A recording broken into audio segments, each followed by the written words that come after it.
Hello guys, and welcome to another replay cast. Today we are looking at the WZ-111 the Chinese tier 10 heavy tank, playing on El Haloof, 357 matchmaking with 1RD. Before shit hits the fan, 30-hour stream, live in an hour, you better be there. We'll be grinding through all the French heavies and, checking all of those out. So, come by, say hi over at twitch.tv/Surfosh. And those of you who are wondering, this is not 9.21, as you see the absolute lack of badgers. I just thought that this game is worth sharing, to say the least. Anyways, it is El Haloof. There is 1RD, so there's pretty much only one position that is playable for a tank like this. I mean, you could play on the A2 kind of area, like on our side of the ridge there, but that position is not very strong, especially against tanks like the Yakbanzer and stuff like that. So instead, we're just gonna join the force, the mob here. It's kind of shitty to sit in this third row because artillery, but you gotta have to take your chances at some point here anyways. And our main goal here is to just let this gun sing.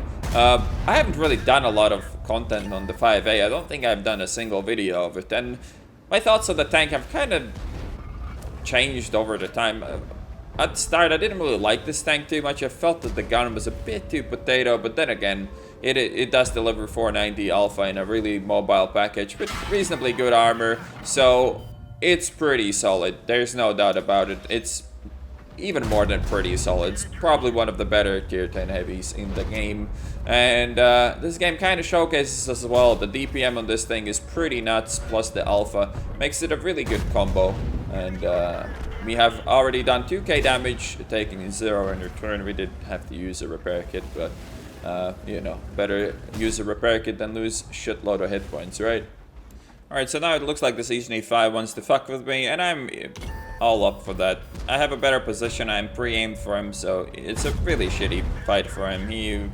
First of all, he has the stock gun. Second of all, he has to peek into me already pre-aimed. And while this gun is not the most accurate thing ever, it's not bad.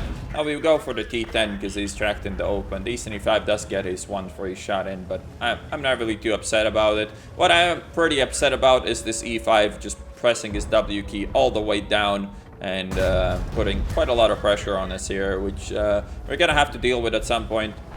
Luckily for me, though, he shouldn't really get any gun depression. The only way he can go up here is if he lets me to either shoot him or one of his friends. We do shoot one of his friends. The TVP had to die.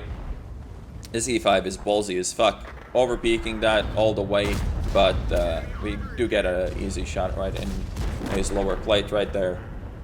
It is kind of weird to see myself being ignored so much in this game, but it's not a bad play per se. If they get rid of all my friends, then gank up on me and kill me like 1v5 or something, it will be pretty easy for them, but they have to actually be able to do that. And we managed to face like the E5. We tried to use it as cover from the rest of the hungry hyenas that are behind him. There's also Lorraine I need to keep my eyes on, and a Patton. They did get kind of farmed by the gorilla, and we nicely high rolled the E5. We did low roll him earlier, so wasn't all that lucky, but at the same time we really needed that kill, and that improved my day significantly. Pick up an ammo rack on that guy, but that was a bit unnecessary. T32 does get to shoot me, but it looks like we have survived the first initial onslaught of the enemy team. Everybody else is dead around me, and it's just me standing, it feels like. But it is still not over. KB4, Z111, and T32 left. While all of them are tier 8s, the 5A doesn't have that IS-7 invulnerability to lower tiers unless they spam in premium. This thing can get banned by every gun at tier 8 pretty much in the lower plate or in the cupolas. The 5120 tries to go for some silly fucking flanking and dies immediately for it. I don't know, he could have just gone on the other side and dealt with the Z111 one-on-one, as the Z111 was using the stock gun, which he should know about by this point, really.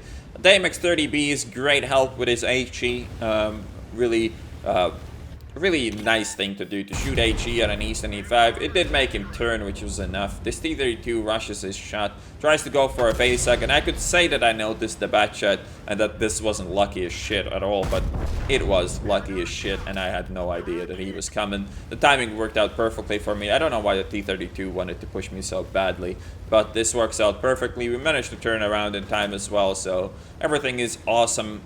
AMX 30B might soak up all the damage from the batchet, so we might get to farm him as well. He does miss his HE shot, and the Russian medium misses me as well. The batchet is gonna die here for sure. He does manage to kill the 30B, which is a huge shame, looking at what a useful asset to the team he was shooting his HE. Yeah, it's very nice for us. Most of this game was like this though. They tried to clear everyone around me and I killed them for it. Pretty good for me, to say the least. Really lucky high roll on that E5 made this fight much easier for me. If I had to deal with that E5 when there was the Lorraine on my flank and all of that, then we probably would have, if not lost this fight, then been on like maybe 300 hit points by this point. So really lucky in that regard. There's still 3 tanks left alive. We know that the 54 mod 1 was on this side, but he probably is running away now. There is still probably Artie on this side, and the 49 was spotted on the other side. Now I'm just thinking, I really wish the Gorilla killed the T-49, because I could easily deal with the other 2. I just need the T-49 not to be alive, so this game doesn't turn into a draw of any sort. And we're already at 9.2k damage, so the magical 10k is in sight, but we're probably gonna have to be reasonably lucky with our positioning, and mostly with the position with for the T-54 mod 1 in order to get that 10k, but for now we're just looking for Artie. But yeah, the WZ-111 has kind of made the 113 pretty obsolete with the higher alpha, better gun depression. Those are so much more important than what the 113 has to offer, which is like better side scrape ability? I don't even know. Maybe slightly better gun handling, but not really. So the T-49 picks up our Artie, and I'm still hoping that the Gorilla kills him, and there he is. I have no idea how much hit points did the Gorilla have. Was this game even close or not? I have no idea at this point, but yeah, here we are looking for Artie, I guess. The thing about this tank, unlike with something like an IS-7, while this is really powerful in the right situations, it is never like unbeatable. Like, it always succumbs to just generally having weak spots, both on the top and on the bottom of the tank. So the lower plate and the cupolas are always going to be pannable for pretty much most tanks that you face. The cupolas are a bit tougher, but the lower plate is really bad on this tank. So as long as your enemies, you know, shoot you well, they'll pan you reasonably well even when you're hulled down. Unlike with the IS-7 that suffers or that sacrifices most of its DPM to just get that unpenetrable turret. Alright, so we pick up the Artie for the 8th kill, but it looks like the Gorilla will thrive against that T-54 mod 1, so we're probably not really gonna reach that magical 10, which would have been super nice, but still a pretty fucking solid game for the WZ-111A. And yeah, here's the kill, and let's look at the end plates. Alright, so here's the end plate. Ace Tanker, 4678 experience with the double. Redley Walters, Top Gun, Steel Wool, and High Caliber. We ended up doing 9,694 damage, assisted for 989, and picked up 8 kills, which gave us 1,559 base XP for a tier 10. That is pretty fucking solid right there.